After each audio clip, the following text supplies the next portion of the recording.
I don't understand the mindset of people who don't want to be congratulated on a job well done. Yeah. Like, I mean, who doesn't want people to go, oh, that's really good, well done. I mean, okay, maybe a Pansy might be like, I don't need your congratulations, do you know what I mean? I don't need your award, keep it. Do you know, she might be like that, but I mean, I certainly am like, I've been doing this for a bloody long time. Do you know what I mean? Grafting, trying to turn a sow's ear into silk. Yes. Do you know what I mean? And stuff like that. So people want to tell me well done right about now, I'll have it. All of it. Give it to me. Thank you, thank you, thank you. Filmmaker Magazine presents Back to One with Peter Rinaldi. Marianne Jean-Baptiste is an actor. The release of her latest film, Hard Truths, brought her to New York City, where she sat down with me to talk about the work.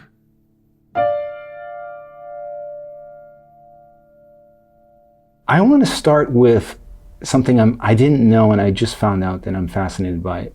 Before Secrets and Lies, you worked with Mike on a play. That's correct, yeah. Did Mike see you in another play before that? Or no. Was it just a regular audition? Yeah, I was called in. I think he was doing Untitled 91 at the time. So that would have been Naked. Yeah. So I went in for an audition for that. And that's when we first met. And I auditioned for him, and he kindly said no. Well, I got a lovely letter, actually handwritten note from him saying, I really loved working with you, meeting you, and I really want to work with you in the future. Mm. And I thought, yeah, right. Mm-hmm. You know, just a polite way of saying, F off. Yeah, yeah. But how long was that audition? Was it like one of his classic it was about an hour, about 40 minutes, an hour. Yeah, where he says to you to just, not before you come, when you get there, he will say, look, think of somebody that you know from real life. Yeah. And just gently warm up and get into that character and just be that character. Yeah. And then he'll leave the room for a bit and you are sat there, or, you know, you do something. I think I read a newspaper, made a cup of tea, and just sat, really. Yeah. On a sofa. Yeah. And that was it. Where was Mike Leigh in your pantheon at that moment, or was he even on there? You know, I'd seen Bleak Moments, I'd seen Meantime, I'd seen High Hopes, of course, Abigail's Party, which was made into a television, a film for television. I'd seen all his stuff. He was somebody that was definitely on my radar. I remember watching, I don't know which one of those things, and thinking, this feels like documentary, but I know it isn't, because it has a heightened quality to it. I want to do this work. I want to do stuff that feels real. So I was a big fan before. When you came out of RADA, though, were you thinking about stage work? Oh, yeah. I was going to live my life out on the stage. I absolutely loved theatre, and I always joke, if they paid well, I would not do anything else. But I am very nervous beforehand. Once I'm in character I'm absolutely fine, but just the thought of having to go out there in front of a crowd. More recently, and when I say recently, I'd say in the last 15, 20 years, I realized that I actually love process. That's what the issue is. I love rehearsals. If you were to say at the end of a rehearsal period, that's it, guys, thanks very much, see you. You'd be satisfied. I'd be satisfied. I get it.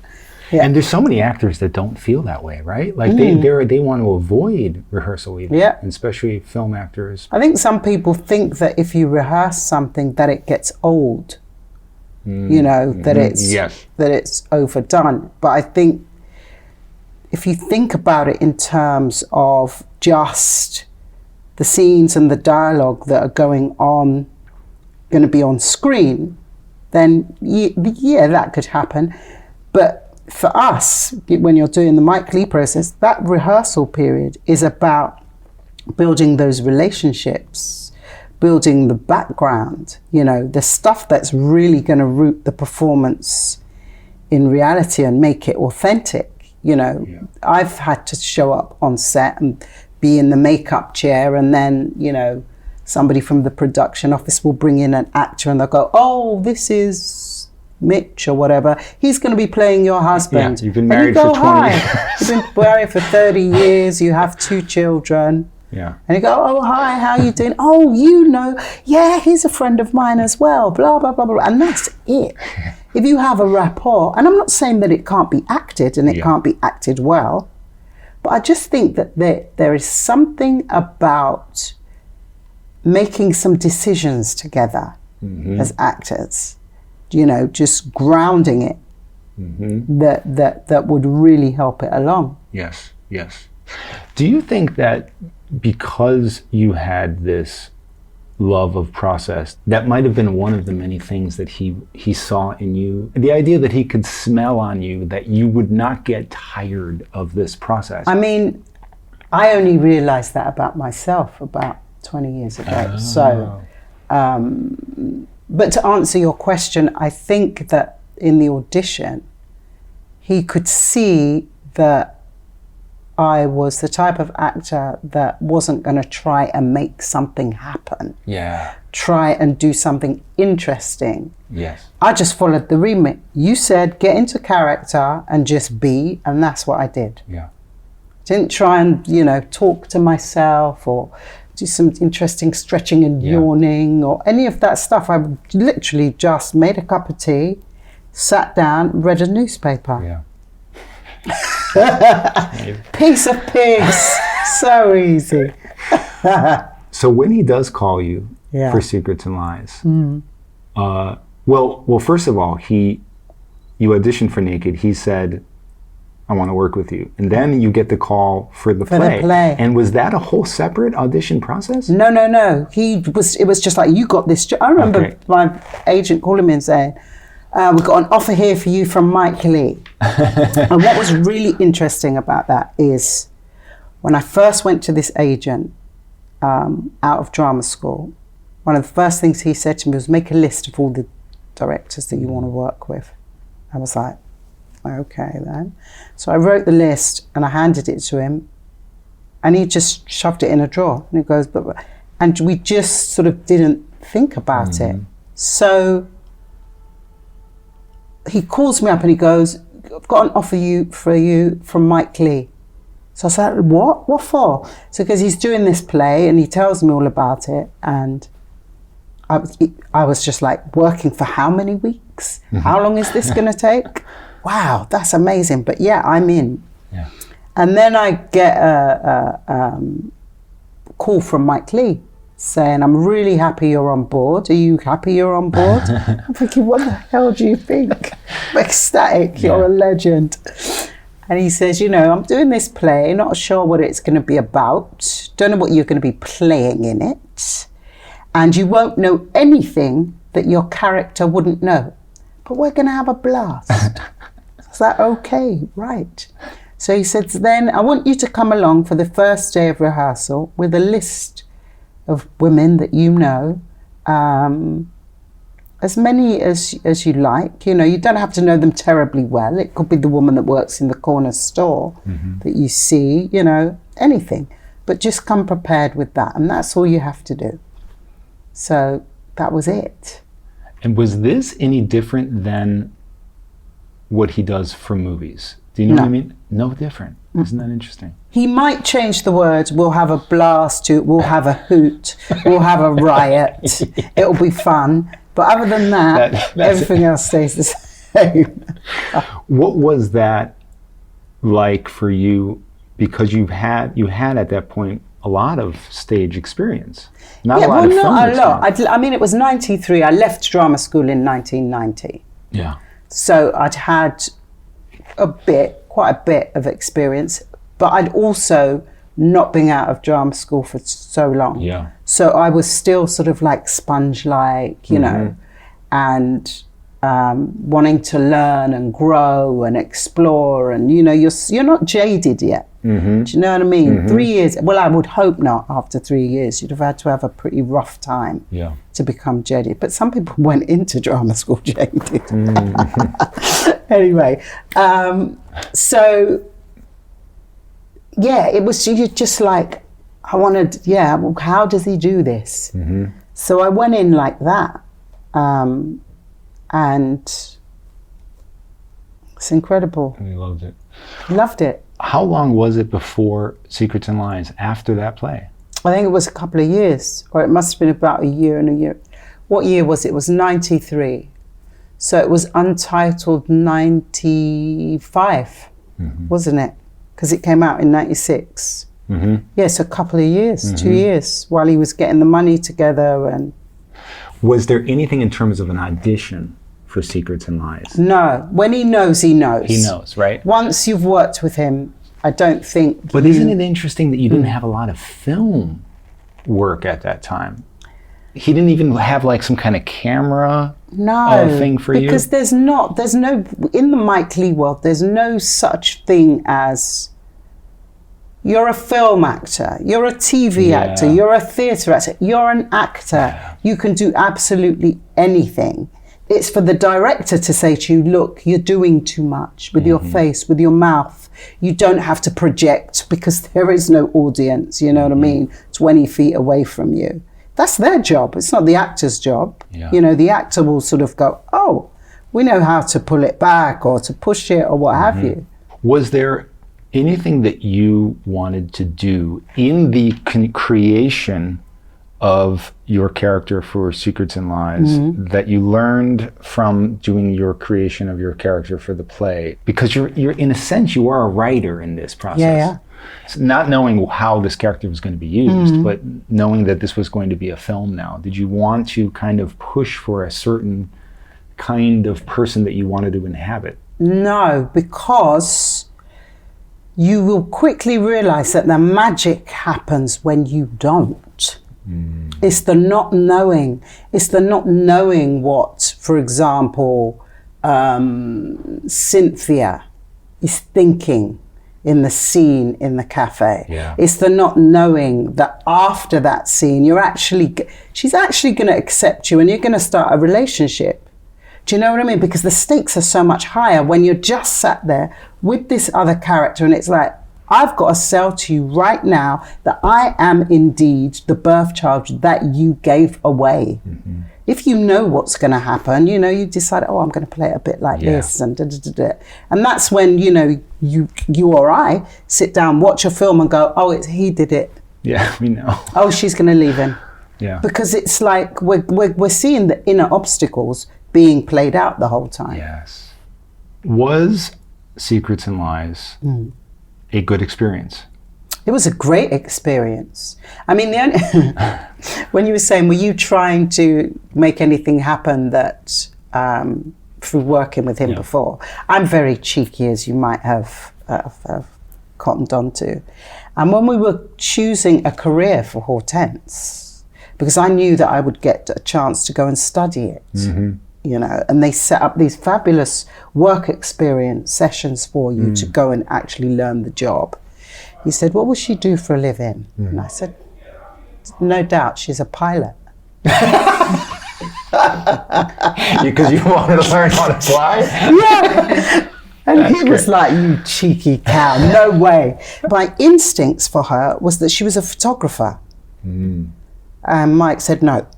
And I was like, really? There's something about her, the way she looks at the world. She's a photographer. And he went, no, we can't, you know, I'm not going to discuss it. We can't do that. So I said, okay.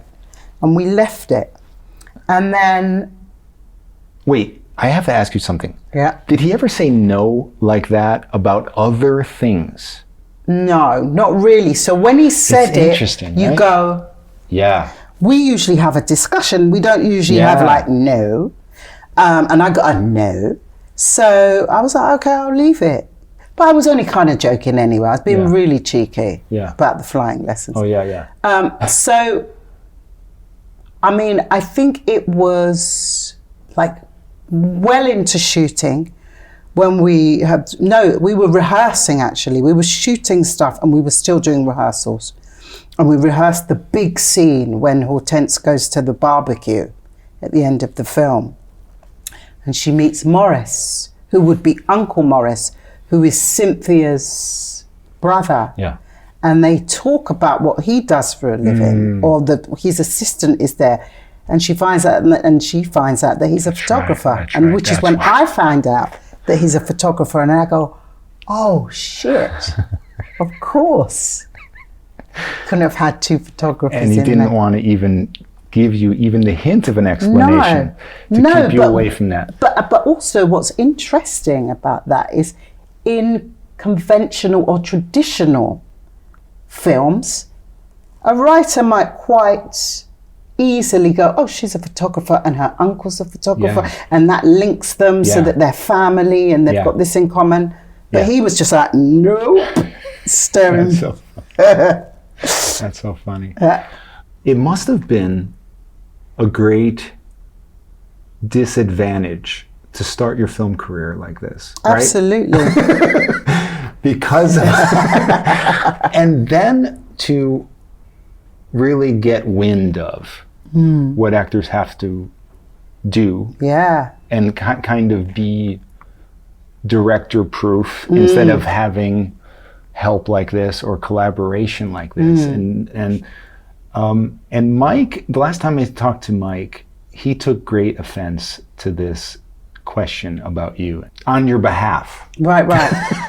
And Let's careful now. And I wanted to know if you, because I asked Mike, was there, after 30 years, stuff that she had developed from all of these inferior directors that she had to work with, that you had to almost remove off her? And maybe the way I said it sounds like he's like, she's her own woman. What are you trying to? But I think I think actors know what I'm talking about. It's not about how you're not your own artist. It's about maybe there's habits or things you have to do as an actor on these projects to kind of work in this way that's not exactly actor-centric. And you develop ways of doing it, and maybe that stunts your arm. And then suddenly you're back with Mike Leigh, who wants your arm out. Do you know what I mean? Does that make any sense? I understand what you're saying. I think I was set up in good stead, though, from early on, working in that way, viewing what I did in a particular way. Mike, the wonderful thing about working with him for actors is that he sees them as creative artists in their own right and not just interpreters, right? And when you work in the conventional way, you have to be an interpreter, right? But if you remember that you're a creative artist while you're being an interpreter, you're going to be all right. You're not going to pick up too much shit on your shoes. Do you know what I mean? So I just found creative ways of doing that type of work. The work that, when you got to talk about blood splatter and license plates, you're still a very real person doing that. Right. And it's finding a way to ground those characters. Every character I've played after working with Mike Leigh, I've based on a real person. Interesting. Every last one, I've done a background story on them, or a history, or prepared, or read, what they do for a living, or thank God for the internet after a while, because you could just look up on YouTube and see doctors in a ER, doctors in a blah blah blah, lawyers blah blah, and you can look it up and you go, oh yeah, she'd dress like that, or it'd be, so I've kind of carried it with me. So I think he and I in your defense also, I've had talks with him over the years where it's a bit of a temperature check. Has she gone all Hollywood? Do you know what I mean? Or is she? But I mean, he knows me well enough to know that I would never become affected, if you like. Yeah. It's really important to know with whom you have the pleasure. Yeah. Right? If you're going to go and do this type of work that's going to pay a lot of money, that's not, it's not a great script or whatever, understand with whom you have the pleasure and be respectful of the people that you're working with and do your absolute best. Yeah. There's some people like, I will never ever touch that work or do that work or what have you. I think for him, he's too sort of like autonomous and sort of creative to even be able to begin. I mean, look, in Secrets and Lies, I remember working on set, and he did it again on Hard Truths. We're on set, this is my first thing.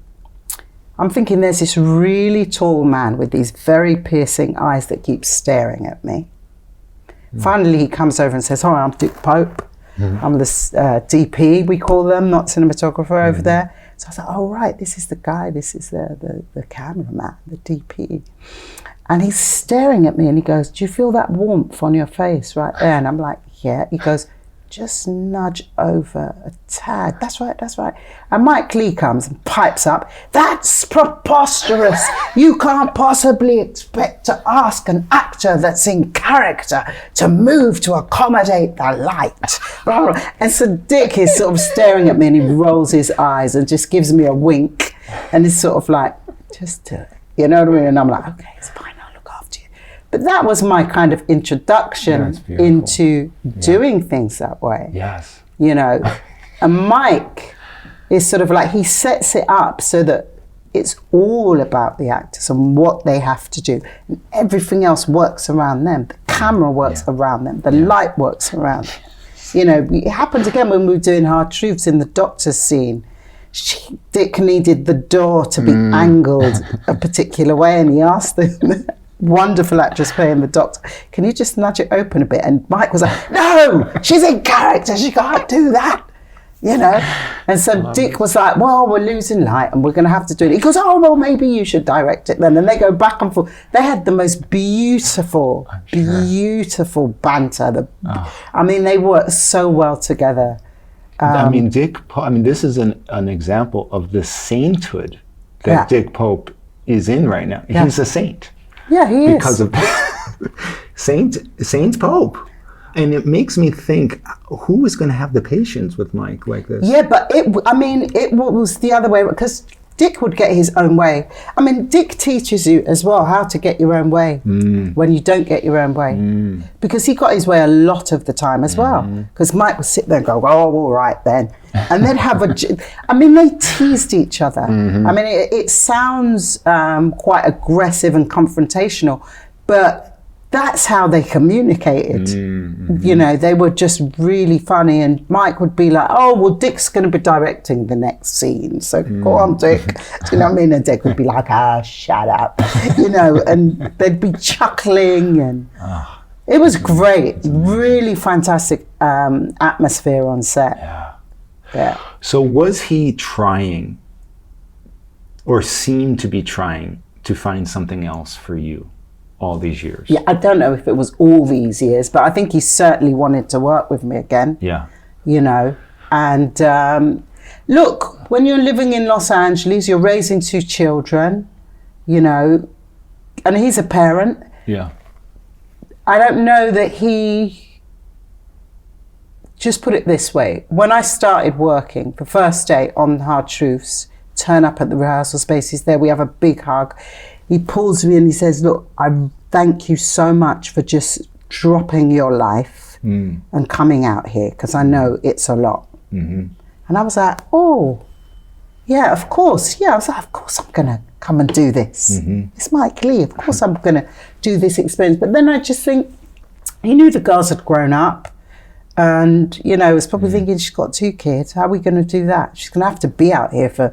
I mean, if it was a regular film, I'd have been in London for 9 months. Right. Which is a huge chunk. Yeah. There was no assurances that this was going to be a lead character. Exactly. He seems to think, right, that... And he takes it with a pinch of salt, that I didn't kind of go, what if it changes and it's not? Yeah. Right? Yeah. And I think actors have an inherent insecurity. Yeah. Do you know what I mean? The size of which it is obviously varies with who it is.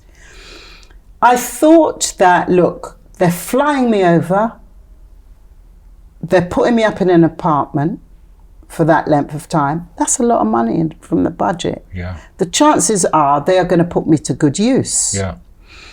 But because of the way that we work, because it is organic and we discover it as we're doing it, something else might kind of come up with one of the other characters, and it might, you know, you just don't know. Well, I didn't.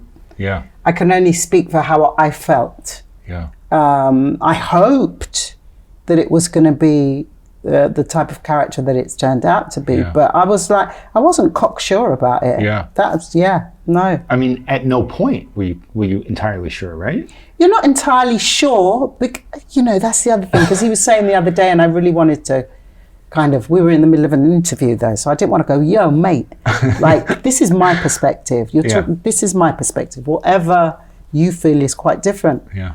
But you look, before we start those final rehearsals with improvisations, you get a couple of sheets of paper. Mine for Tartuffe said, Pansy gets up. Pansy has a cup of tea in the kitchen. Pansy cleans. And that's how it goes. Mm-hmm. Everybody gets their own, and you don't know what anybody else is doing. You might kind of try and peep and go, how many pages have they got? Have they got 3 or 4? Do you know what I mean? Yeah. But you don't bloody know. You only know when you see it. Wow. It could have been an ensemble. Right. Do you know what I mean? Yeah. More of an ensemble. Yeah. But when you don't know till you see that film. Yeah. And Mike might think that you know or feel it, but I certainly was like, okay, just chill. Yeah.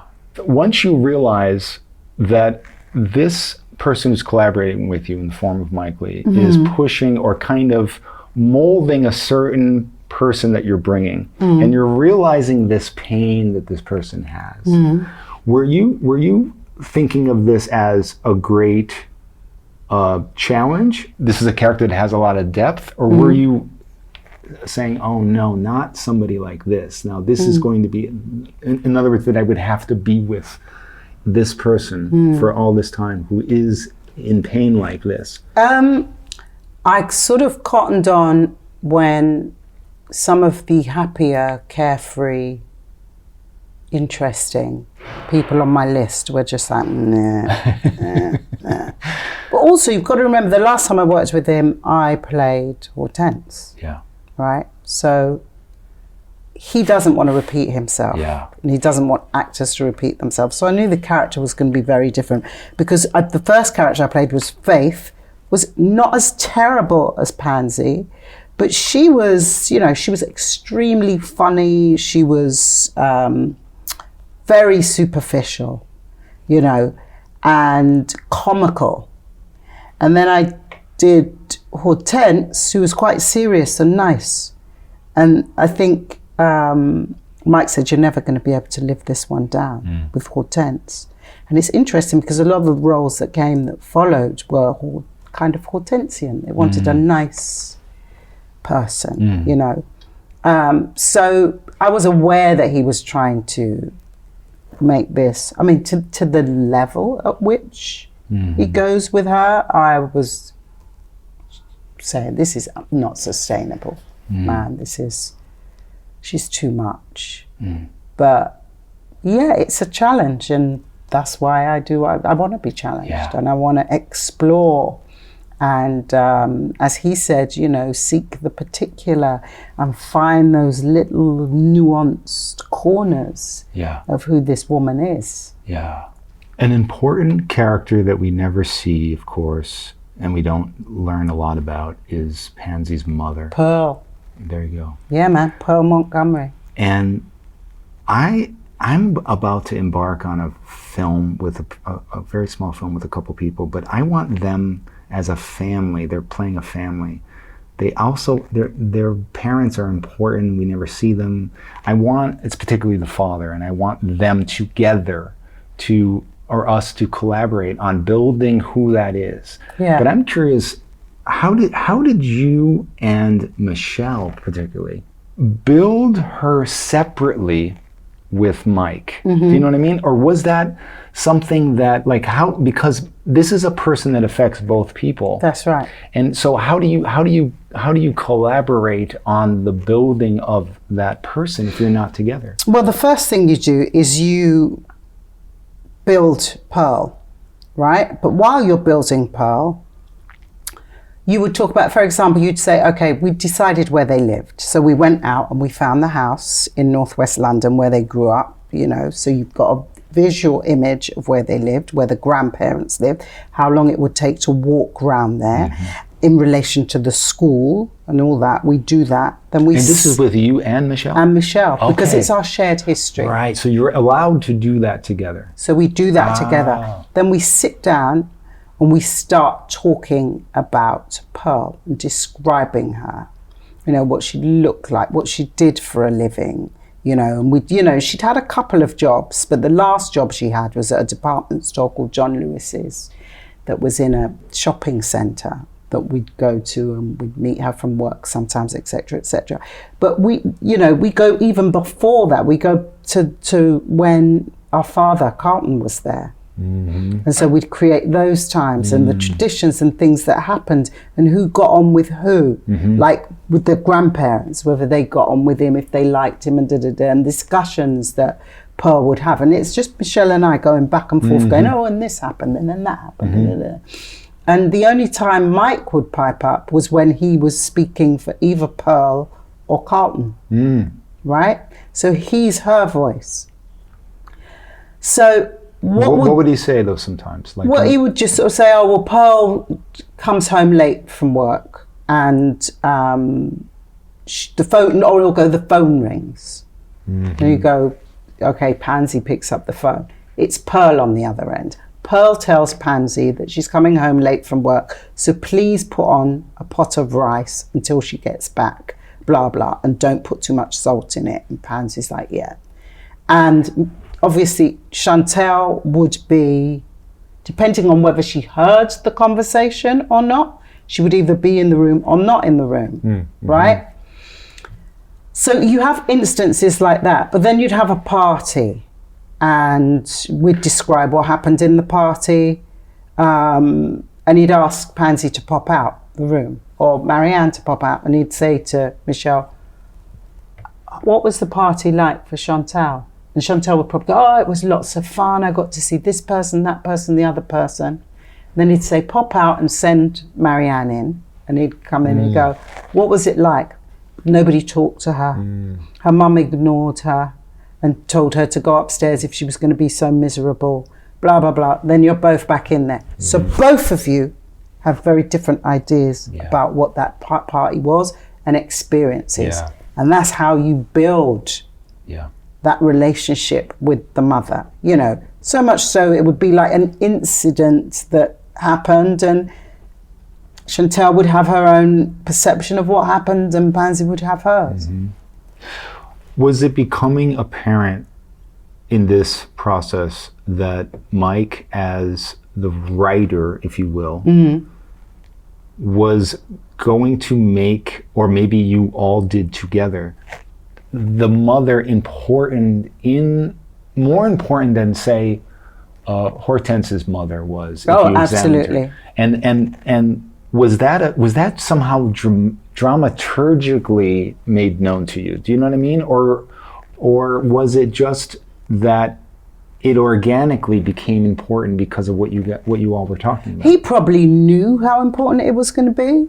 But we were casting her in our minds. We were sitting down going, who could play Pearl? Oh my God, he's going to get somebody in to play Pearl. That's how important she was to us, right? Because she was a three-dimensional character. I mean, she was so real. When he bloody murdered her, for which I still don't quite forgive him, right?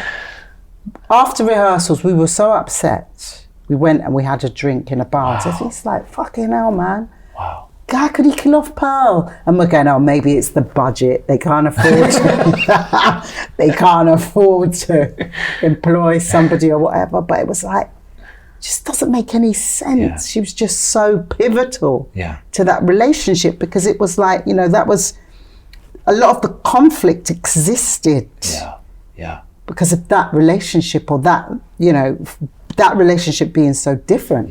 So when he killed her, it was like, Christ. And then the aftermath, which I won't talk about, all that stuff was really, really interesting. In another universe, do you see great scenes with this woman, like if she wasn't dead? Oh yeah. And a whole other kind of aspect of this whole different sort of, but I think I think it's perfect the way that it is. I was going to say, you know what I mean? It wouldn't have gone to maybe the depth that it is with you if she was a character. That's right. And alive. Yeah. And could speak for herself, and the audience could see her for themselves. Yeah. And see what that relationship was. Yeah. Because you go look at Pansy, go, well, she's stark raving bonkers then, isn't she? Yeah. She's a nutter. And I have to tell you now that maybe many people have come up to you and say they know a Pansy or something. Oh yeah. Right?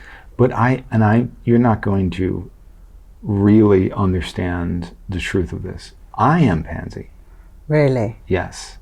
And it would be embarrassing for me to give you illustrations of how much I am.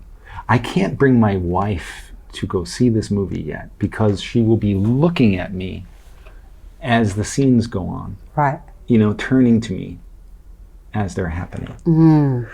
And I don't know, I'm talking about just everybody bothers me. Every store person does something wrong, inappropriate.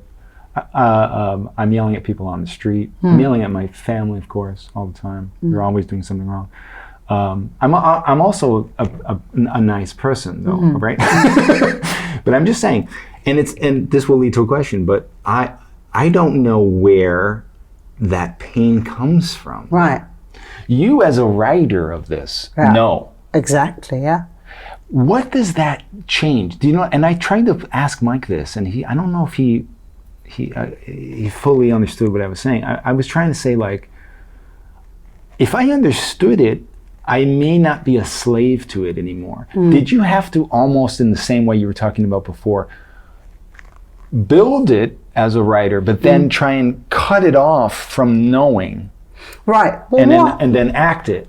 Yes, in a sense. You're monitoring. Marianne's monitoring Pansy, right? Yeah. Because Marianne's not Pansy. He's very strict about you talking about the character in the third person, never referring to them as I. You know, you warm up into character and you come out of character.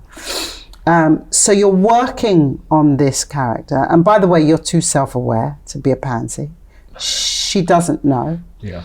If you ever said to her, you're yelling, she'd say she wasn't.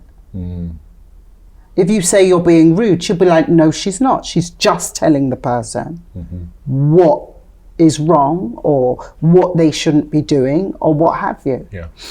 Right? So you're building this. You've got all the pain and stuff like that in it, right? But the monitor, the actor, is looking at it and going, they don't know. They don't understand. Yeah. They know they're hurting, but they don't know why. Or they can't face why. Yeah. Well, they're afraid and they think they're going to be attacked, so they attack first. You know, and so you're constantly in this in this place where you're like, there's mental health issues, but she wouldn't have been diagnosed. She'd have had to find a way to compensate with all these things all her life. Like, yeah, she's OCD, but what's that? Yeah. Just likes things spick and span and everything in their place. Because when they're not, it makes her feel nervous. Yeah. Do you know what I mean? And that's just the way that things should be. Yeah. You were just on the stage last night accepting an award. Yeah. How much? Public speaking, I cannot stand. I mean, I am terrible. Give me a character, I'll get up there. But when it's yourself, it's so hard. Yeah. I don't know why. My husband's like, the fuck? Like, come on.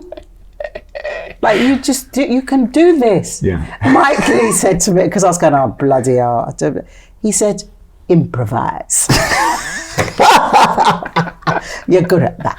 Improvise. I was like, oh, Jesus. Yeah, sorry. No, but how important are accolades to you? I mean, because you're doing this, because you're a consummate actor, according to Mike Leigh, you're a consummate character actor, which doesn't have anything but positive connotations. Yeah. This is about the work, you know. Yes. But how important is it when accolades come in for you? Is it just more on the bullshit? Do you know what? It's like, I don't understand the mindset of people who don't want to be congratulated on a job well done. Yeah. Like, I mean, who doesn't want people to go, they have to be oh, lying. that's really good, well done. I mean, okay, maybe a Pansy might be like, I don't need your congratulations. Do you know what I mean? I don't need your award, keep it. Do you know, she might be like that, but I mean, I certainly am like, I've been doing this for a bloody long time. Yeah. Do you know what I mean? Grafting. Yeah. Like trying to turn a sow's ear into silk. Yes, do you know what I mean? yes. And stuff like that. So people want to tell me well done right about now, I'll have it. All of it. Give it to me. Thank you, thank you, thank you. More. It's wonderful. It's great. Is it going to stop me from doing what I'm doing? If it stops, no. Yeah. If I get everything that there is to get out there, am I suddenly going to not care about the work? No. Yeah. You know. Marianne Jean-Baptiste. Oui. Job well done. Thank you. Thank you. And thank you for coming on. Maybe you'll come on again one day. Surely. Back to One is a production of Filmmaker Magazine, which is a publication of The Gotham. Listen to back episodes of this podcast at filmmakermagazine.com or wherever you get your podcasts.